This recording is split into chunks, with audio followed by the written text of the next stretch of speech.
diri supaya selama kita nanti beribadah tidak ada yang keluar masuk, biar kita mempersiapkan diri dengan sebaik-baiknya. Yang kedua, bagi anak-anak, tolong supaya anak-anak kita dijaga ketertibannya, terlebih lagi nanti pada waktu firman Tuhan, supaya anak-anak kita tidak keluar masuk. Nanti bagi anak-anak yang di luar, silakan di luar aja, jangan keluar masuk, nanti pintu akan dikunci selama firman Tuhan. Terakhir, HP kita selama beribadah dimatikan, tidak usah dihidupkan supaya tidak mengganggu ibadah kita dengan notif-notif yang masuk. Sebaiknya dimatikan dan tidak diperkenankan memainkan HP-nya ketika beribadah. Nanti boleh saling mengingatkan supaya ibadah kita menjadi ibadah, menjadi kebaktian yang berkenan di hadapan Tuhan. Begitulah pengumuman saya sampaikan. Mulai sekarang HP-nya sudah bisa di nonaktifkan. Tuhan Yesus memberkati.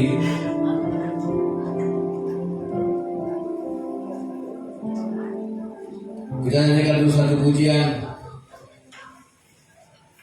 Datanglah kebaiknya dengan hati bersyukur. Saya persilakan pelayan maju ke depan.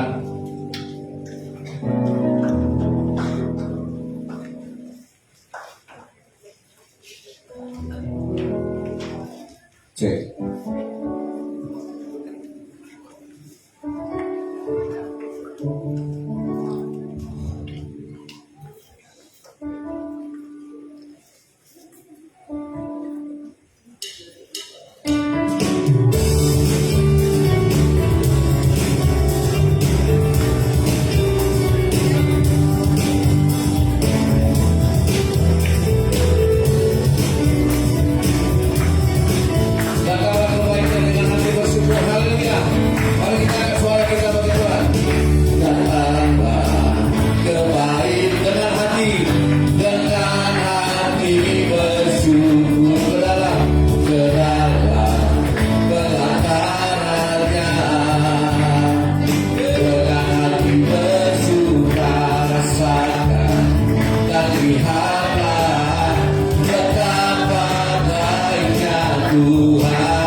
Hari ini hari Tuhan memberikan bagian substansi Allah yang terbaik. Inti dari segala kehidupan ada pada roh Allah. Saudara, saya rindu hari ini saudara kesini untuk memuji Tuhan. Mari kita berdoa. Penuhilah kami dengan Roh Kudus supaya tubuh kami yang fana ini, tubuh kami yang terbuat dari tanah ini, yang satu hari nanti akan mati, siapakah yang akan membangkitkan kami kalau bukan Roh yang dari Allah? Oleh sebab itu hari ini kami datang beribadah, bukan hanya dengan mulut kami bernyanyi, tapi biarlah hati kami, jiwa dan batin kami menjadi rumah kediaman Roh Kudus, supaya dari hati kami memancar pujian, dari jiwa kami keluar nyanyian, karena hati kami dipenuhi Roh Kudus. Datanglah Roh Kudus dengan sukacita yang besar, dengan kuasa dan pertolongan Roh Kudus kami siap, kami bersukacita untuk memuji Tuhan. Semua kita yang percaya berkata amin. Puji Tuhan. Hari ini hari Pentakosta, amin. Bapak Ibu, saya undang kita semua bangkit berdiri. Mari bersalaman satu sama lainnya. Haleluya. Mari bersalaman memberkati satu sama lainnya. Biar Roh Allah tercurah dalam kehidupan kita. Kita minta Roh Kudus memenuhi hati, pikiran, jiwa kita. Kita akan diberikan kuasa untuk melakukan segala yang ada di dunia ini bersama dengan Tuhan. Kita lakukan perkara-perkara yang besar, amin. Biarlah Roh-Mu menyala-nyala. Mari semua kita melayani Tuhan. Haleluya. Kita akan satu pujian, nyanyi glory. Kita beri yang terbaik buat Tuhan kita yang hidup. Haleluya.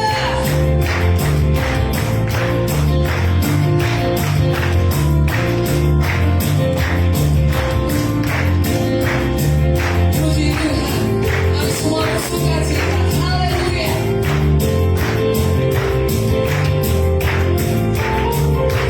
Jadi glory, glory,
di tengah-tengah kita. Haleluya.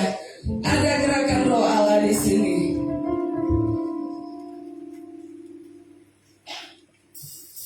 Haleluya. Terima kasih Tuhan. Haleluya.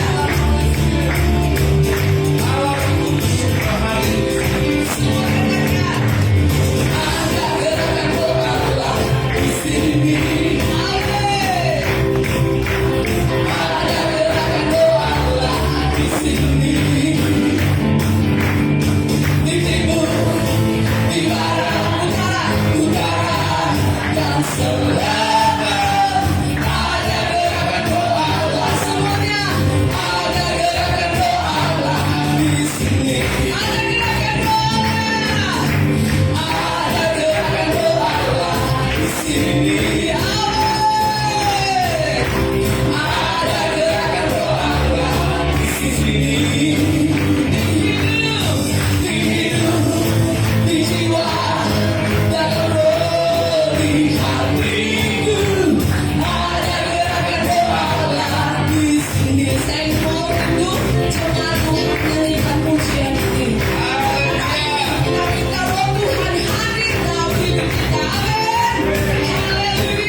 Jadi saksi Tuhan dalam hidup kita bahwa kita tidak sama dengan yang dulu. Kita berubah karena Yesus ya Roh Kudus ada di dalam hidup kita, di hidup, di jiwa, dalam roh kita. Haleluya. Mari kita datang kepada Tuhan. Anggur baru tercurah di tempat ini. Kita minta Roh Kudus hadir di tempat ini. Amin. Amin Bapak Ibu. Mari semuanya sekali lagi saya sepertinya mengundang kita bangkit berdiri. Kita minta Roh Kudus hadir di tempat ini. Amin. Sekali lagi kita bangkit berdiri. Saya rasakan Tuhan ada bersama dengan kita. Amin. Hari Pentakosta, hari ke-50 pencurahan Roh Kudus. Saya mau rindu semua jemaat Tuhan diurapi, dipenuhi dengan Roh Kudus. Haleluya. Aku baru sudah di tempat ini. Haleluya.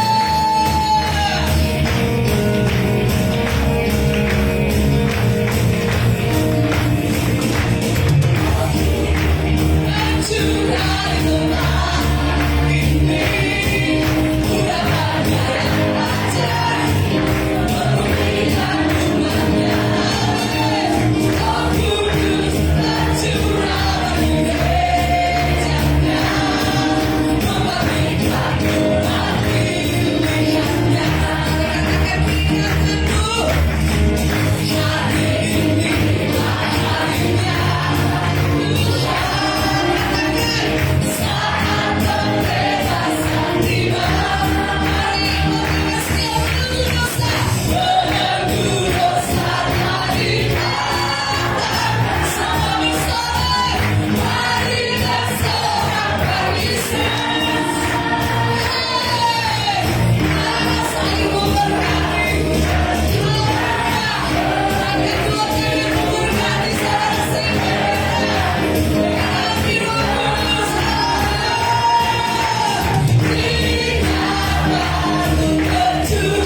hadir dalam hidup kita.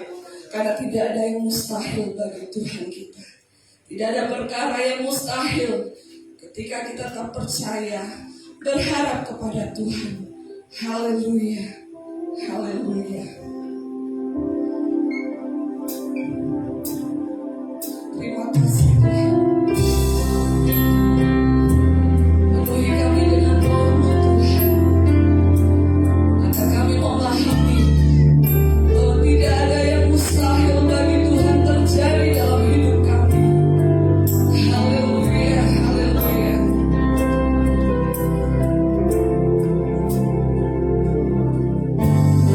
Oh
satu doa yang sama kita minta Roh Kudus. Mari sama-sama kita berdoa dari hati kita masing-masing. Mintalah Roh Kudus, Roh penolong, Roh Allah yang hidup, Roh Allah yang suci, Roh Allah yang kudus, Roh kebenaran. Hidupkanlah kami, urapilah kami di dalam nama Yesus Kristus. Buang segala kebebalan dan kebodohan, tipu daya iblis. Kami mau mengenal kuasa Allah, kebenaran Allah. Kami mau firman-Mu disingkapkan, sehingga jiwa kami mengerti, roh kami dihidupkan. Segala roh jahat, roh iblis yang membodohi kami, yang menipu kami, kami tolak dalam nama Yesus. Bekerjalah Roh Kudus, singkapkanlah firman-Mu dengan hikmat, wahyu yang dari Tuhan, sehingga kami dilepaskan dari kebinasaan, dari maut, dari kutuk, dari kebodohan, dari tipu daya dunia. Bahkan kami dilepaskan dari kedagingan kami, hawa nafsu dunia yang membawa kami kepada kebinasaan. Roh Kudus, urapilah kami, penuhi kami untuk menerima firman-Mu. Di dalam nama Yehosua, Yesus Kristus yang hidup, yang bangkit dari antara orang mati, kami berdoa. Haleluya. Semua kita yang percaya berkata, amin. Haleluya. Shalom. Selamat hari Minggu. Hari ini adalah hari Pentakosta, ya, hari pencurahan Roh Kudus. Saudara yang dikasihi oleh Tuhan, ketika saya mempelajari tentang roh, ada banyak hal yang kita tidak mengerti. Saudara yang dikasihi oleh Tuhan, tapi hari ini dengan kesempatan momentum tentang pencurahan Roh Kudus, karena banyak orang lupa, 3 hari raya penting ternyata Natal tidak masuk. Pertama Paskah, yang kedua kenaikan Isa Al-Masih ke sorga, yang ketiga pencurahan Roh Kudus. Ini 3 hari raya besar. Nah, saudara yang dikasihi oleh Tuhan, ya, kita tidak luput yang dari namanya Roh Allah. Kita tidak luput, karena Roh Allah itu terlibat dalam segala hal. Hari kebangkitan Yesus pasti jatuhnya hari Minggu. Dan hari pencurahan Roh Kudus itu selalu jatuhnya hari Minggu. Hari raya ini adalah hari raya besar. Karena kedua hari raya ini bobotnya, nilainya bukan peringatan, tapi tentang masa depan, tentang tujuan, tentang tempat kemana kita akan pergi, ke masa depan kita. Nah, saudara, harus kita pahami, ya, itu makanya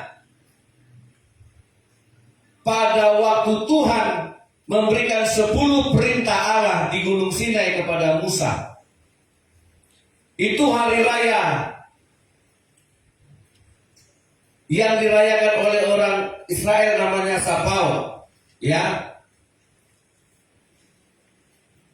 Hari raya Pentakosta atau hari raya pencurahan Roh Kudus persis sama harinya, sama suasananya. Karena pada Tuhan memberikan 10 perintah, Tuhan terjadi gemuruh, terjadi angin kencang, terjadi kilat sambar menyambar, sehingga orang Israel takut naik ke Gunung Sinai, cukup Musa. Nah, pada waktu pencurahan Roh Kudus di Yerusalem, peristiwa yang sama terjadi. Itu artinya apa, saudara? Bahwa firman Allah diturunkan di Gunung Sinai itu sama dengan Roh Kudus dicurahkan kepada setiap orang yang menerima dia, atau disebut Pentakosta. Itu 2 hari raya yang sepaket, bahwa firman dan roh itu adalah satu. Amin. Nah, saudara yang dikasih Tuhan, kita lihat dulu Kejadian pasal 1. Bagaimana terlibatnya roh Allah untuk menciptakan dunia dan untuk menciptakan manusia. Kejadian 1 ayat 1 sampai ayatnya yang kedua. Sama-sama kita baca. 2, 3. Pada mulanya Allah menciptakan langit dan bumi. Bumi belum berbentuk dan kosong. Gelap gulita menutupi samudra raya. Dan roh Allah. Ayat 3, 2, ya. Berfirmanlah Allah, jadilah terang. Lalu terang itu jadi. Ini untuk masalah penciptaan dan dunia yang terbentang yang kita lihat sekarang ini. Ini nggak bisa dijangkau oleh hikmat manusia. Ya, pemuka agama lain dan agama seberang bilang bumi ini datar. Ya, saudara, nah untuk menciptakan bumi yang nampak, yang terkembang sekarang ini, roh Allah melayang-layang di atas permukaan air, berfirmanlah Allah. Ada 2 oknum, firman dan roh Allah. Ini hal yang penting. Dua-duanya ini tidak bisa dilihat. Tapi semua yang kelihatan ini, semua yang nampak termasuk jodoh kita, itu semua berasal dari yang tidak kelihatan. Amin. Semua yang nampak ini itu bersumber dari yang tidak nampak. Yesus mengajarkan Roh Kudus itu seperti angin. Kamu tidak bisa melihatnya, tapi kamu bisa merasakannya. Firman Allah kamu tidak bisa melihatnya, tapi kamu bisa mendengarnya. Amin. Nah, saudara yang dikasihi oleh Tuhan, ini baru karya Roh Kudus untuk kehidupan alam dan jasmani. Roh Allah itu berperan bersama-sama dengan firman. Jadi ketika firman turun di Gunung Sinai, sama waktu, tanggal, jam, peristiwa dan suasananya ketika Roh Kudus dicurahkan di Yerusalem 2000 tahun yang lalu. Nah, yang kedua, ini untuk penciptaan dunia. Bagaimana dengan penciptaan manusia? Apakah roh Allah juga terlibat di situ? Kejadian 2 ayatnya yang ke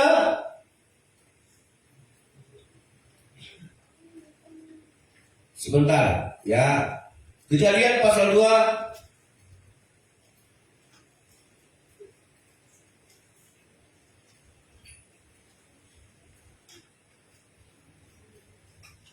ayatnya yang ke-7. Baik, kita baca.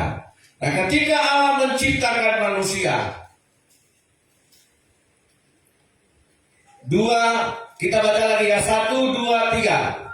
Ketika itulah Tuhan Allah membentuk manusia itu dari debu dan tanah dan menghembuskan nafas hidup ke dalam hidungnya. Demikianlah manusia itu menjadi. Nah, untuk membuat tanah jadi manusia, untuk membuat debu jadi manusia supaya ada yang hidup di dunia ini, Allah memberikan nafasnya. Dalam bahasa Ibrani disebut ruah. Allah memberikan rohnya. Nah, untuk hidup di dunia ini, untuk menempati dunia ini, untuk menguasai dunia ini, untuk mengusahakan dunia ini, untuk saudara bisa hebat, berjaya, berhasil, saudara debu dan tanah, menjadi hidup karena nafas Allah. Jadi lihat, kalau kita diberikan roh, diberikan nafas untuk hidup di dunia ini, maka suatu hari nanti saudara juga perlu roh dari Allah untuk membuat saudara hidup di sorga. Karena roh yang pernah Allah hembuskan kepada Adam di Taman Eden, itu bukanlah roh yang untuk membuat kita hidup di sorga, tapi hidup di bumi. Karena kita suka Adam jatuh dalam dosa. Oke, kita belajar lagi. Ya, jadi roh yang sekarang ini tidak dapat bagian di sorga. Ya. Buka 1 Korintus 15. 1 Korintus pasal 15. Ayatnya yang ke-40. Saya baca dulu dari 43 supaya kita mengerti. Ya, jangan bangga dulu dengan kehebatan kita sekarang. Memang roh diberikan Allah untuk hidup di dunia. Tapi satu hari nanti kita perlu roh untuk membuat kita hidup di surga. Oke, ayat 43. Ditaburkan dalam kehinaan, dibangkitkan dalam kemuliaan. Ditaburkan dalam kelemahan, dibangkitkan dalam kekuatan. Yang ditaburkan adalah alamiah. Yang ditaburkan adalah tubuh alamiah. Nah, saya suka orang Batak bilang ditanam. Dia ditanam. Nah, ya, di mana batangnya ditanam. Tubuh alamiah kita ditanam itu artinya mati. Tapi yang nanti dibangkitkan adalah tubuh rohani. Masalahnya apakah manusia hanya punya tubuh jasmani untuk hidup di dunia, tetapi tidak memiliki tubuh rohani untuk hidup di surga? Nah, saudara yang dikasih oleh Tuhan, dua-dua ini adalah tubuh. Lanjut ayatnya yang ke-45. Silakan baca 2, 3. Seperti ada tulis, manusia pertama ada menjadi makhluk yang hidup, tetapi Adam yang ada menjadi roh yang hidup. Manusia yang pertama itulah Adam di Taman Eden, yang diciptakan Allah dari debu dan tanah menjadi makhluk hidup hanya untuk di dunia. Dan itu pun perlu roh Allah. Tetapi Adam yang terakhir, ngerti maksudnya siapa Adam yang terakhir? Adalah Nah, siapa Adam yang terakhir adalah Yesus. Adalah roh yang menghidupkan. Ada roh yang menghidupkan saudara untuk hadir di tengah-tengah dunia. Saudara juga perlu roh yang akan menghidupkan saudara untuk tinggal Allah. Nah, oke, kita lanjut. Ayat 46. Perhatikan, tetapi yang mula-mula datang bukanlah yang rohani. Tetapi yang mula-mula datang bukanlah yang rohania, tetapi yang alamiah. Kemudian barulah datang yang rohani. Yang duluan apa? Jasmani. Yang duluan apa? Daging. Tapi saat ini saudara harus memerlukan yang rohani. Ayat 47, nah jelas di sini 47, silakan semuanya ikut membaca, jangan ada yang berdiam. 2, 3. Manusia pertama berasal dari tubuh tanah dan manusia jasmani. Manusia kedua berasal dari surga. Lanjut 48. Makhluk-makhluk lainnya yang sangat kejayaan berasal dari tubuh tanah dan makhluk-makhluk surgawi sampai kejayaan berasal dari surga. Lagi ayat 9, 2, 3. Sama seperti kita dalam memakai rupa dari yang namanya, demikian pula kita akan memakai rupa dari sesuatu. Nah, saudara, di Taman Eden tadi siapa manusia alamiah yang terbuat dari debu dan tanah, yang berasal dari debu dan tanah. Itu tidak berasal dari sorga. Ya. Nah, untuk hadir di dunia, Allah menghidupkan manusia dengan rohnya. Makanya saudara jangan bahagia dengan dunia ini. Makanya dikatakan Yohanes Pembaptis dalam Matius 3 ayat 10 apa? Saya membaptis kamu dengan air sebagai tanda pertobatan. Tetapi Yesus yang lebih besar daripadaku, Yesus yang lebih berkuasa daripadaku, membuka tali sepatunya aku tidak layak. Dia akan membaptis kamu dengan Roh Kudus. Adam berasal dari debu dan tanah, Yesus berasal dari sorga. Nah, jadi manusia pertama berasal dari debu dan tanah, bersifat jasmani. Manusia kedua dialah Adam, dialah Yesus Kristus, berasal dari sorga. Makhluk-makhluk alamiah sama dengan dia yang berasal dari debu dan tanah. Makhluk-makhluk sorgawi sama dengan dia yang berasal dari sorga. Sama dengan Yesus yang berasal dari sorga. Nah, jelas saudara bahwa Yesus melayakkan kita untuk hidup di sorga. Nah, Yohanes 20 ayat 22. Apa yang dikerjakan Yesus setelah dia bangkit? Inilah buktinya bahwa Yesus itu makhluk sorga. Ya. Ini yang dilakukan Yesus setelah bangkit. Setelah Yesus mengenakan tubuh kemuliaannya. Tubuh yang dipakai Yesus setelah bangkit dari antara orang mati bukan tubuh jasmani. Tubuh jasmani sudah dikorbankannya di kayu salib. Amin. Dan sesudah berkata demikian, ia mengembusi mereka dan berkata, apa kata Yesus? 2, 3. Saudara mau terima Roh Kudus? Itulah tubuh rohani kita. Makanya roh itu terlibat. Ketika Allah menciptakan manusia untuk hadir dan hidup di muka bumi, dia berikan rohnya. Dan ketika manusia itu mau dibawa ke sorga untuk tinggal di sorga, nah, Allah mengembusi kita dengan Roh Kudus melalui Yesus Kristus. Karena Yesuslah yang mengenakan tubuh sorga. Jadi ketika Yesus memberikan Roh Kudus, dia sudah pakai tubuh sorgawi.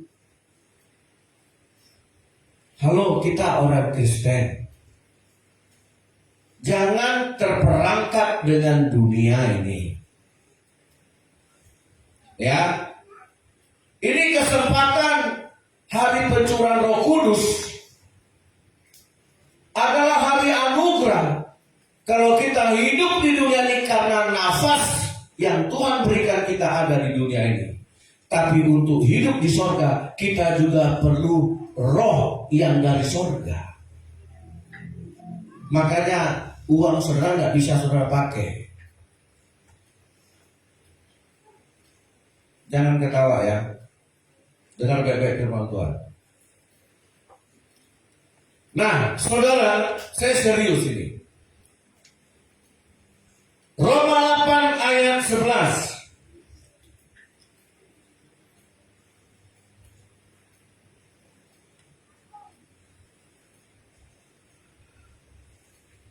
Nah, kita kebanyakan bercanda, kebanyakan nggak pernah serius dengan Tuhan itu. Nanti sudah hari H baru kita nangis-nangis. Sama dengan orang di medsos, sebelum ditangkap suaranya besar. Begitu udah ditangkap minta maaf, nangis-nangis. Roma 8 ayat 11. Nah, lihat saudara, ini roh yang ada di dalam Yesus. Ayo kita baca 2, 3. Dan jika roh dia yang telah membangkitkan Yesus dari antara orang mati diam di dalam kamu, maka ia yang telah membangkitkan Kristus Yesus dari antara orang mati akan menghidupkan juga tubuhmu yang fana itu oleh yang diam. Jangan ada orang yang menolak Roh Kudus. Kalau saudara menolak Roh Kudus, hidupmu hanya sampai di pintu kubur. Siapa yang membangkitkan kita dari kematian kita? Roh yang membangkitkan Yesus dari antara orang mati, itulah tadi roh yang dihembuskannya kepada kita. Itu berkat. Itu anugerah. Tidak ada di antara kita di sini yang minta dilahirkan. Dan tidak ada satupun di antara kita di sini yang minta hidup. Dan inilah rancangan Allah yang besar. Saudara,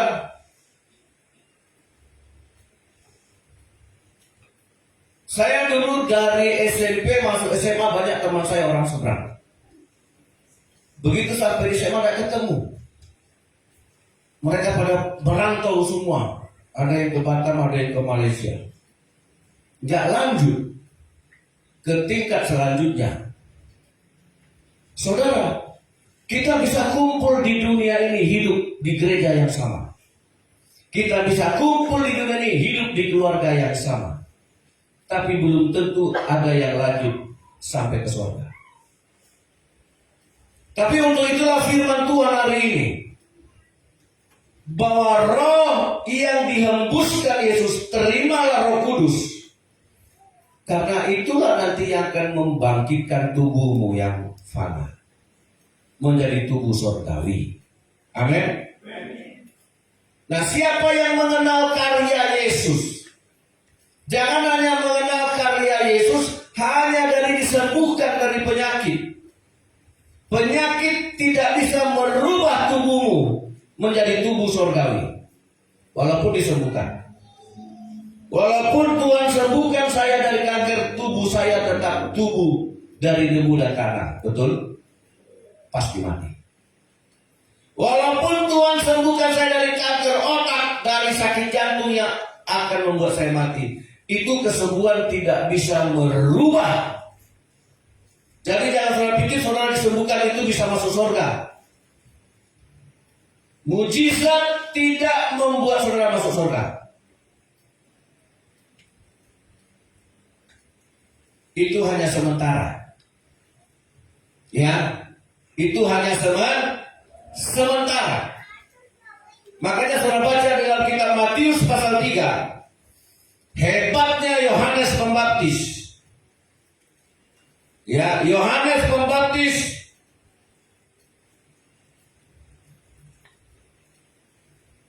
bukan Yohanes, Matius pasal 3.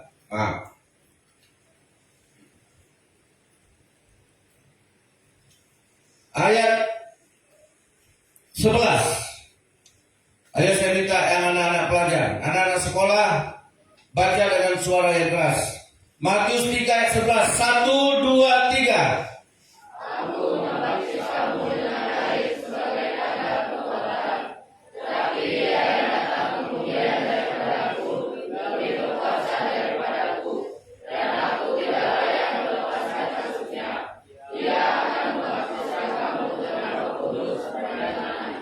Amin. Nah, dia yang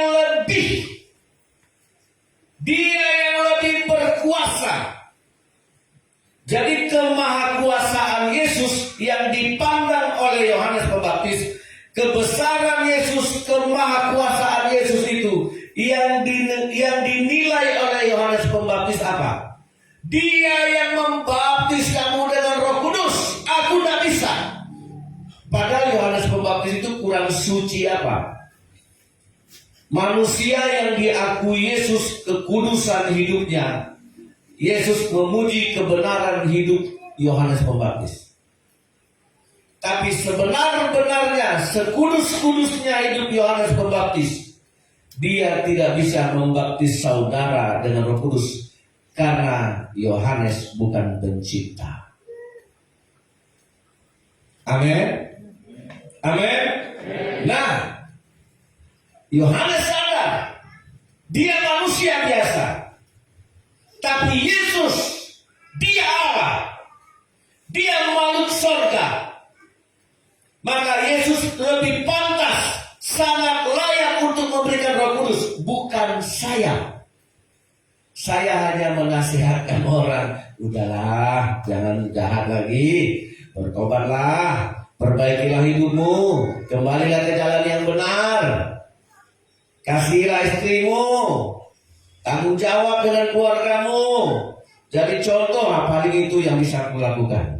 Tapi untuk membaptis kamu dengan Roh Kudus, tapi untuk mengembusi kamu dengan Roh Kudus, itu yang dilakukan oleh yang Maha Kuasa, yang berkuasa, sehingga membuka tali sepatunya pun aku tidak layak. Sehebat itukah pemahaman saudara tentang Yesus? Jangan lupa, jangan berbangga dulu karena kita dikasih hidup di dunia ini.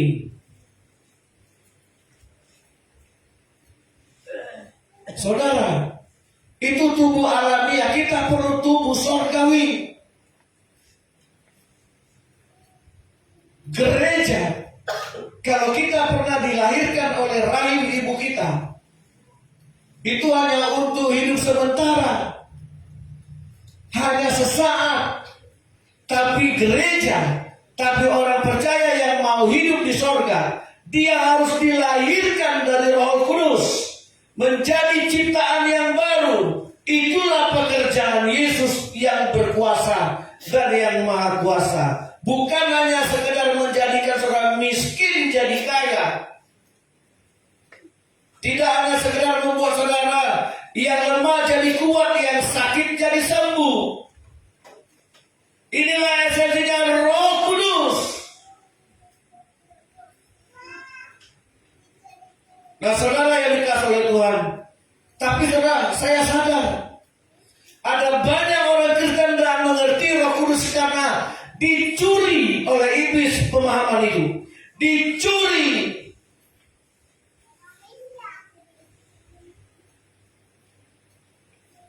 Saudara, seandainya Yusuf anak Yakub yang bekerja di rumah Potifar sebagai budak yang paling hina, dia tergoda untuk selingkuh dengan istri Potifar.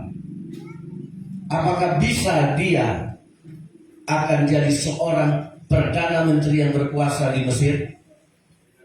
Nah, Allah tahu, iblis juga tahu, orang ini sedang dipersiapkan untuk satu perkara yang besar. Tapi dicoba oleh iblis dengan godaan-godaan sesaat. Saya pernah begini. Saya dulu dibawa mendiang almarhum John Tua Ronald Kasat Reskrim itu. Dibawanya waktu itu baru Plaza Citra. Waktu Natal kami habis Natalan di rumah Karo apa itu. Pokoknya John Tua Ronald bilang, "Bang, ini tukang cabut nyawa nih. Kalau di Kapolda dia pencabut nyawa, yang memindahkan orang, yang mutasikan orang, yang menurunkan pangkat orang, yang naikkan pangkat orang." Nah, pergilah kami ke rumahnya bernatal. Pulang dari Natal saya dibawanya ke Plaza Citra. Dibawanya saya ke toko sepatu. "Bang, hadiah Natal saya bang, abang boleh pilih sepatu." Saya nggak ambil. Masuk toko sepatu, tengok-tengok, ada yang mau abang? Enggak. Dibawanya saya ke toko baju, Matahari. Pilihlah bang. Lihat-lihat sana, jalan-jalan, enggak ada yang saya ambil. Ada bang? Enggak ada. Dibawanya saya ke toko jam. Sampai di toko jam, "Bang, pilihlah." Ya. Tidak ada satupun yang aku ambil, saudara. Ya. Jadi apa yang abang mau? Saya bawa dia ke toko kaset rohani. Karena saya waktu itu hobi sekali dengan kaset lagu Bob Pitts dengan si Michael W. Smith Jadi setiap kali saya poin baru saya kumpul-kumpul duit beli kaset rohani, walaupun bahasa Inggris. Saudara, saya ambil satu. Kok abang ambil satu? Diambilnya yang lain. Dikumpulnya saya bilang, ini aku udah punya, ini aku udah punya, ini aku udah punya, ini yang belum punya. Nggak jadi, pintar-pintar menolak, saudara.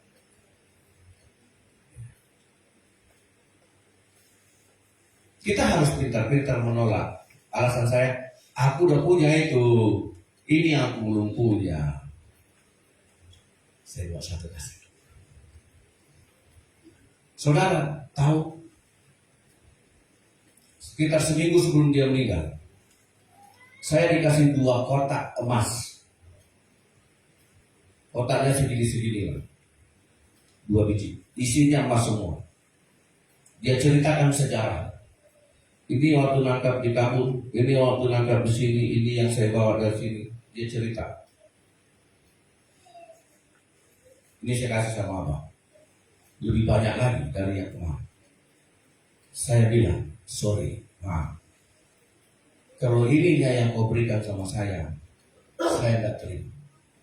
Tapi bang, aku tidak mau lagi megang barang-barang ini. Dia udah mulai bertobat.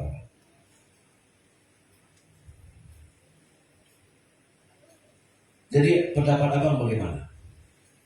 Kita jual nanti, ini untuk orang miskin, enggak untuk saya, enggak untuk gereja. Saya enggak mau menghalalkan, saya enggak mau membenarkan. Saya tahu semua, karena dia cerita ini dari mana, ini dari mana, ini dapat dari mana, dia cerita semua. Dan tidak ada yang benar. Waktu itu mau bulan puasa lah waktu itu. Seminggu kemudian karena bulan puasa saya main badminton di Pekanbaru. Waktu itu saya hobi main badminton. Karena di sini bulan puasa kawan-kawan nggak main, saya main lah di Pekanbaru. Begitu saya selesai main badminton di Pekanbaru, bunyi HP. Jam 2 Ronald meninggal. Sekarang di rumah sakit. Segera pulang. Oh, saya dari badminton itu langsung, belum punya mobil waktu itu, saya bawa Honda, saya taruh Honda di rumah adik saya, aku pinjam dulu mobilmu, bilang saya pulang. Selengkap cerita dia digugur. Tapi saya nggak punya hak ahli waris. Itu emas yang 2 kotak kemarin, gimana ya? Bukan bisa, oh kemarin dia udah wariskan semua, nggak bisa. Jadi begini saudara, untuk satu rancangan Allah yang besar, akan selalu kita akan digoda. Makanya saudara, apakah Allah ragu mempercayakan kita? Saudara kan tahu saya hidup dari pekerjaan Tuhan. Ya mungkin ada itu, oh Pak Pendeta kan punya sawit. Sawit saya tahu kok yang manen itu Pak Deka. Berapa hasilnya? Kemarin saya bilang udah ambil aja semua.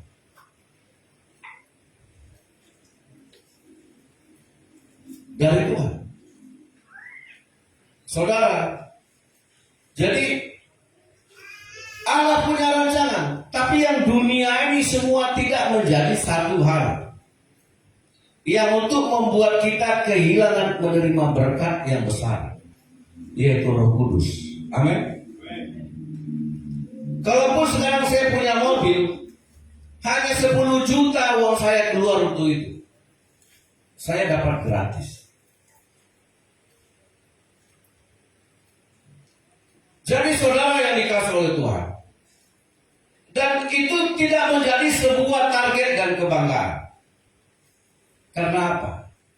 Pertanyaan besarnya, siapakah yang akan membangunkan engkau suatu saat dari tidur panjangmu?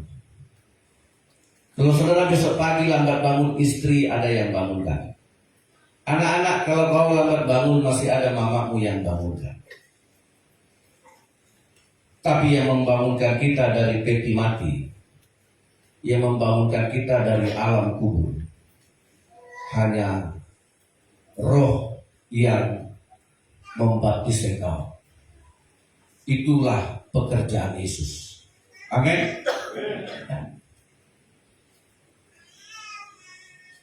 Jadi ada tujuan yang besar dalam hidup kita. Kebangkitan. Siapa yang akan membangkitkan engkau dari kematianmu? Roh yang membangkitkan Yesus. Roh yang menghidupkan Yesus. Itulah roh yang pernah dihembuskan Yesus ketika dia sudah bangkit. Maka jangan keraskan hatimu, saudara. Sudah bertobat, berhentilah kita mendustai Allah. Ya. Karena kematian itu suatu hal yang pasti. Dan kita tidak tahu kapan kita mati. Ada yang mati dalam kandungan. Ada yang mati baru lahir. Ada yang mati umur 2 bulan. Ada yang tidak mati-mati, minta mati juga. Tapi belum mati.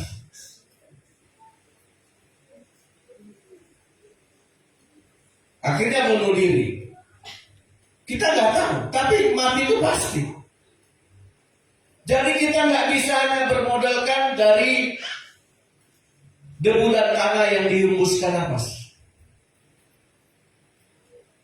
Makanya pandanglah pekerjaan Yesus yang membaptiskan kamu dengan Roh Kudus. Aku tidak bisa. Itulah yang dilakukan oleh Yohanes Pembaptis. Amin. Nah, bahaya kalau saudara tidak mengenal Roh Kudus.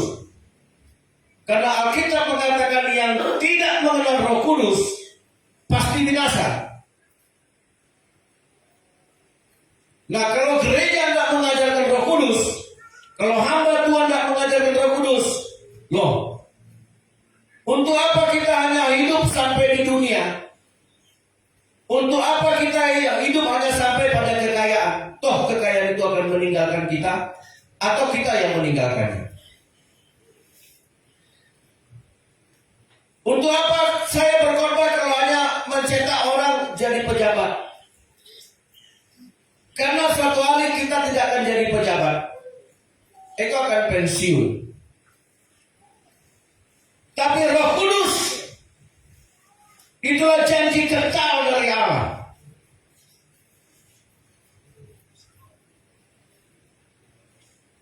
Ya, jadi bahaya kalau saudara tidak mengenal Roh Kudus. Yohanes 14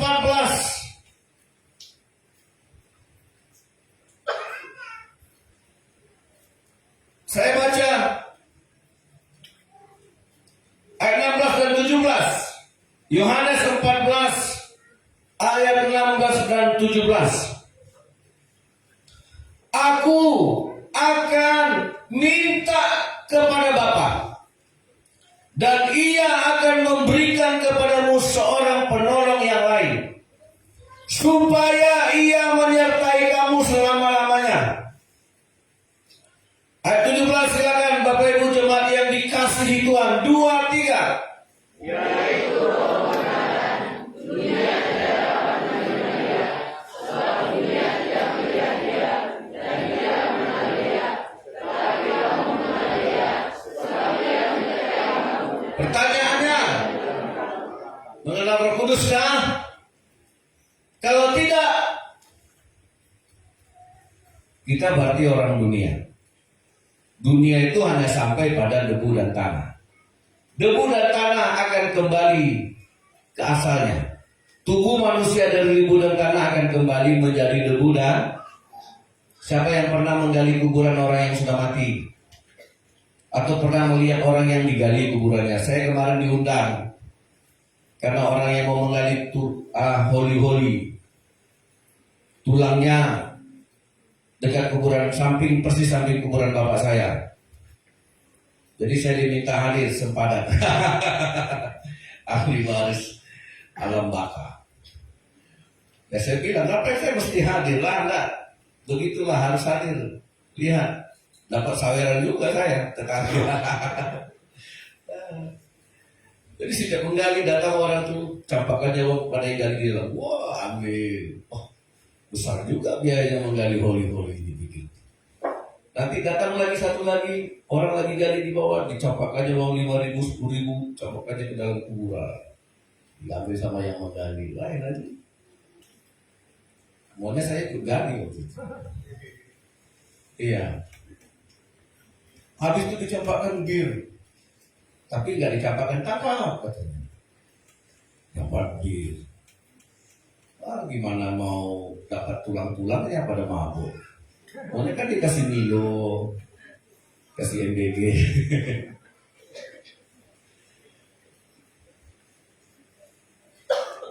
Iya, saya aja sempadan dapat kecipratan. Jadi kita kembali, udah dapat tulang kepalanya, tengkoraknya udah dapat. Nah, lagi cari tangan, ketemu semua. Saudara, dagingnya nggak ada lagi, udah jadi debu dan utang, nggak ada. Makanya saudara yang dikasih oleh Tuhan, kalau hari ini kita mau dengar firman Allah, aku minta kepada Bapa supaya Ia memberikan kepadamu seorang penolong, supaya Ia menyertai kamu selama-lamanya, yaitu Roh kebenaran. Dunia tidak dapat menerima Dia. Roh Kudus bukan untuk dunia, Roh Kudus untuk saudara dan saya. Amin. Dunia tidak melihat Roh Kudus dan dunia tidak mengenal Roh Kudus. Tetapi kamu mengenal Dia, sebab Ia menyertai kamu dan diam di dalam kamu. Kalau ada orang Kristen gak kenal Roh Kudus, berarti dia sama dengan dunia. Bahaya. Bahaya, saudara. Kamu gak bisa lanjut ke rumah yang disediakan Bapa di surga dengan segala macam godaan dunia, dengan segala macam tawaran iblis. Jadi ingat prinsip Roh Kudus. Roh Kudus, Roh Allah diberikan untuk kamu hidup di dunia. Roh Allah juga diberikan untuk kita bisa hidup di surga. Amin.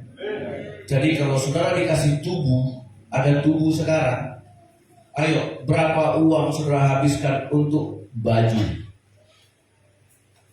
Ya, kalau kayak Oman Paris, ini tidak seberapa. Banyak orang bayar mahal untuk bajunya. Banyak orang bayar mahal untuk fisiknya, untuk sepatunya. Ya, saya pernah coba masukkan kaki ke sepatu yang harga 70 juta. Saya coba masuk. Ya, memang ada enaknya. Cuma yang gak enaknya mahal. Nah, saya masukkan kepada kaki saya sepatu yang harga 500 ribu. Sama sepatu. Saudara, itu hanya untuk fisik. Hanya untuk tubuh. Ibu-ibu ini pun lipstiknya beda-beda. Ada yang dipakai tetap basah, ada yang habis dipakai langsung kering, ada yang dipakai habis itu gatal-gatal.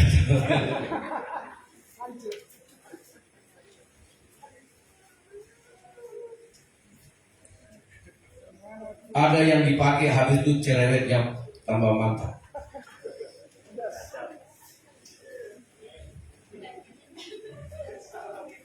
Iya, ibu-ibu kan tahu tuh merek lipstik yang membuat ibu-ibu tambah cerewet. Ada. Kalau ada larangan beli. Itu menyakitkan ini. Dan ibu-ibu tahu mereknya. Bapak-bapak tahu nggak?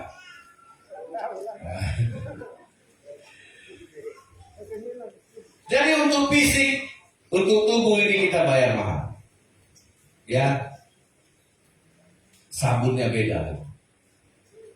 Tapi sebagus-bagusnya sabun saudara, lebih mahal sabun anjing. Tapi jangan pakai sabun anjing.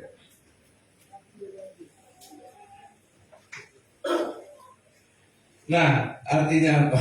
Kita ini tidak ada apa-apa juga. Ada seorang bukan pendeta, tapi dia pelayan juga. 1 bulan makan anjingnya 7 juta.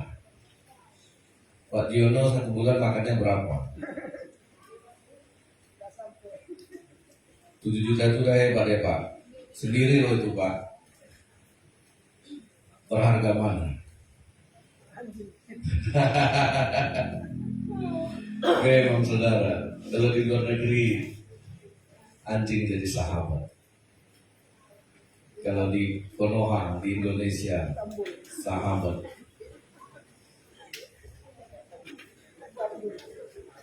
Sahabat jadi tamu lah. Jadi saudara yang dikasih oleh Tuhan, ya jangan sampai kita tidak mengenal Roh Kudus. Amin. Nah sia-sia. Pak Pendeta, di mana kita dapatkan Roh Kudus? Roh Kudus tidak saudara dapat dari saya. Yohanes Pembaptis juga udah bilang, saya nggak bisa. Yesus yang bisa membaptis kamu. Siapa Yesus? Firman. Di dalam firman Allah ini ada Roh Allah. Amin. Makanya saya katakan tadi, ketika Roh Kudus dicurahkan, sama persis waktu hari, tanggal, jam, termasuk suasananya ketika Allah memberikan firman di gunung sini. Roh, di dalam firman Allah ada Roh Allah. Amin. Nah, hari ini saudara harus tahu, kalau kita dikasih tubuh, bukan hanya belikan baju untuk tubuh, bukan hanya belikan bedak untuk tubuh, bukan hanya belikan parfum untuk tubuh. Yang parfum juga mahal. Dari yang parfum begitu disemprotkan langsung bersih, itu pun dipakai. Begitu parfum disemprotkan langsung kambuh alerginya, ada juga. Ya. Tapi begitu parfum disemprotkan, kupu-kupu pun hinggap, ada juga. Ya. Ini kalau Bapak remote pakai parfum, kupu-kupu kepleset.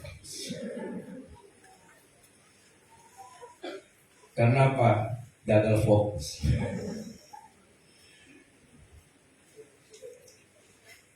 Karena tubuh kita ini saudara, sekalipun saudara merawatnya hebat, tubuh itu harus punya tempat Roh Kudus. Amin. Jadi kalau kita dikasih tubuh, itu harus jadi rumah Roh Kudus. Kita tidak menerima roh perbudakan. Kita menerima Roh Kudus. Ini ayat terakhir, 1 Korintus 6 ayat 19. 1 Korintus 6 ayatnya yang ke-19. Mari sama-sama kita baca. Inilah yang menerima Roh Kudus, supaya ketika nanti kita mati ada yang membangkitkan kita. 1 Korintus 6 ayat 19 sampai 20 kita baca sama-sama. 2, 3. Bahwa tubuhmu adalah bait Roh Kudus yang diam di dalam kamu, Roh Kudus yang kamu peroleh dari Allah, dan bahwa kamu bukan milik kamu sendiri, sebab kamu telah dibeli dan harganya telah lunas dibayar. Karena itu muliakanlah Allah. Amin. Lalu saya jelaskan, ini tubuh bukan hanya untuk kita percantik, tapi ini menjadi rumah Roh Kudus. Kita masuk dalam satunya. Haleluya. Roh yang hidup, kita datang kepada Tuhan. Itulah karya Roh Kudus untuk menciptakan langit dan bumi. Roh Allah melayang-layang dan Allah berfirman, jadilah bumi. Untuk menciptakan manusia dari debu dan tanah menjadi makhluk hidup. Allah juga memberikan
ibu saudara.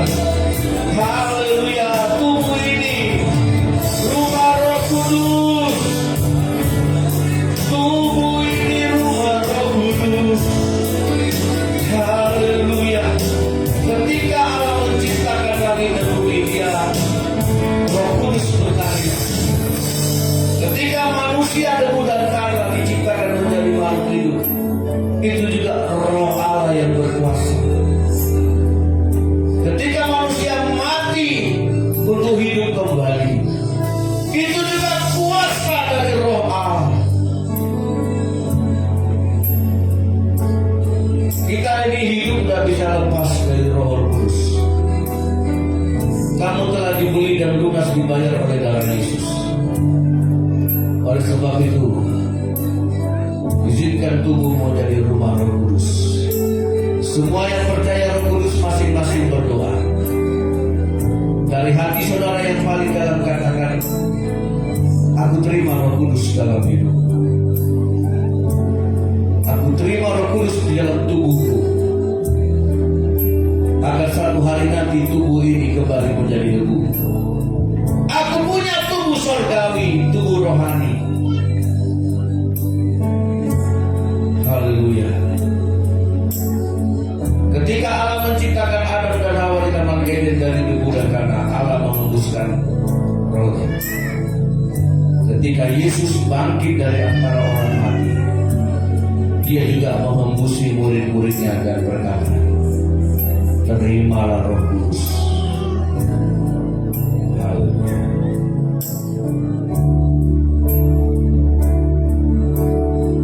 Haleluya. Terimalah Roh Kudus dari hati, Roh yang lembut.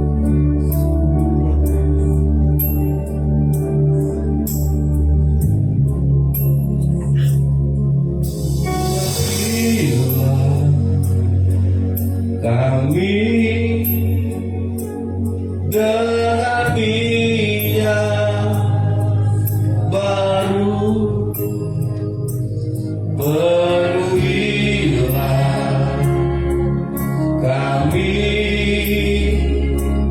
dengan hadirat-Mu.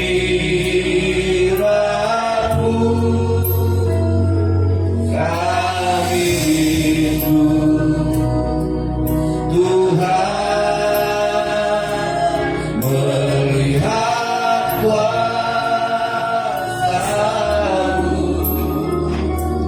dicurahkan di tempat ini. Mari saudara angkat tangan saudara, sama-sama kita semua. Jangan hanya mau menerima tubuh jasmani, jangan saudara mau hanya menerima tubuh alamiah, tapi terimalah tubuh rohani yang diberikan oleh Adam terakhir.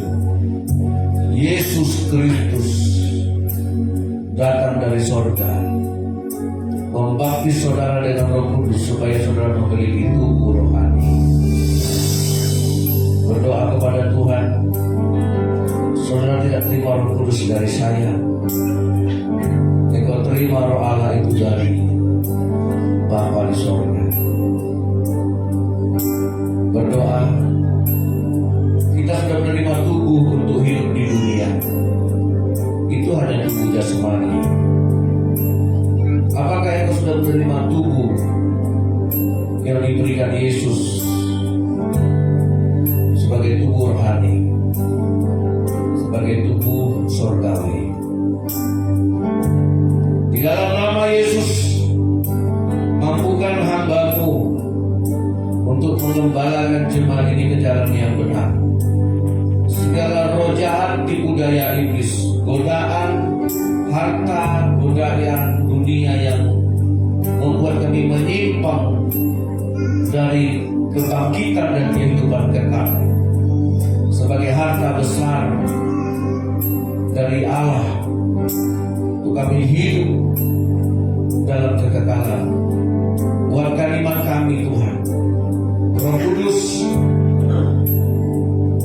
kami terima Engkau dalam hati kami.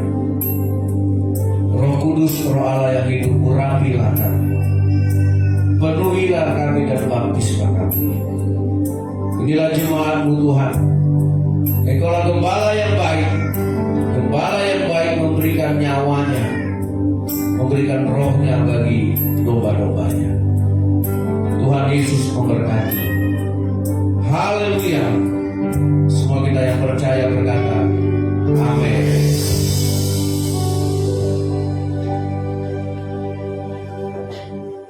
Puji Tuhan, kita sudah diberkati dengan firman Tuhan. Mari Bapak Ibu, kita semakin hari jemaat Tuhan meresponi apa yang Tuhan sampaikan, yang Tuhan taruh di hati kita untuk kita lakukan seperti firman Tuhan yang sudah kita dengar. Mari kita mau satukan hati di dalam doa. Kita mau berdoa agar kita mempersembahkan yang terbaik, ya, bukan karena besar kecilnya nominal yang kita berikan. Ketika kita mengasihi Tuhan dengan sepenuh hati, apapun dapat kita lakukan yang terbaik untuk kemuliaan nama Tuhan. Mari kita berdoa. Bapa kami dalam sorga, terima kasih. Kasih karunia-Mu cukup bagi kami. Apa yang Tuhan buat tidak seperti yang kami lakukan. Engkau buat terlalu baik dalam hidup kami. Kalaupun kami dapat memberi persembahan kami, itu tidak seberapa di mata-Mu Tuhan. Tetapi Engkau melihat ketika kami melakukan dengan hati yang mengasihi Tuhan, itu sesuatu yang bernilai di hadapan-Mu. Oleh sebab itu Tuhan, ajarkan kami semua yang ada pada kami adalah milik-Mu. Kami kembalikan untuk kemuliaan nama-Mu. Ketika kami diberkati, kami akan tetap mengingat Engkau Tuhan, dan kami dapat memberikan yang terbaik, menopang lewat pelayanan-pelayanan pekerjaan Tuhan di gereja, lewat para pemberita-pemberita firman Tuhan, untuk mereka tetap bisa berjalan, mereka tetap bisa mengabarkan Injil sampai ke pelosok-pelosok desa manapun, bahkan di tempat-tempat terpencil sekalipun. Oleh penopangan tangan para jemaat-Mu Tuhan, bersatu hati, bukan karena kami hebat, bukan karena kami kuat, bukan karena kami pintar, tetapi semua dari Tuhan, dan kami kembalikan untuk kemuliaan nama Tuhan. Karena kami sadar kami akan tinggalkan dunia ini tanpa membawa satu apapun. Semua itu hanya kepercayaan-Mu Tuhan. Tetapi biar kami ingat, kami mengumpulkan harta di sorga, bukan di bumi ini. Terima kasih Tuhan, kami mau beri yang terbaik dari hati kami yang mengasihi Tuhan. Di dalam nama Yesus, semua umat Tuhan mari bersatu hati katakan amin. Haleluya. Anggur baru.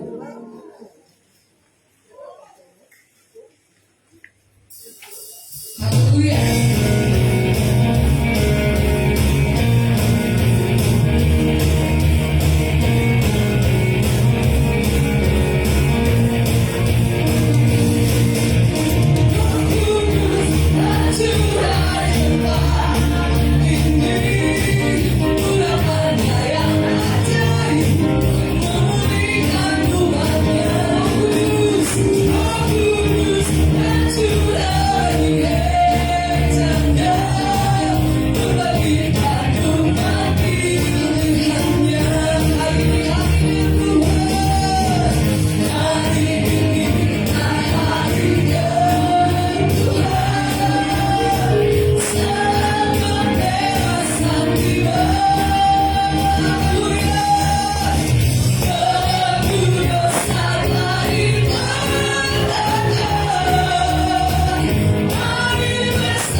Selamat hari Minggu. Tuhan Yesus memberkati seluruh jemaat yang setia mengutamakan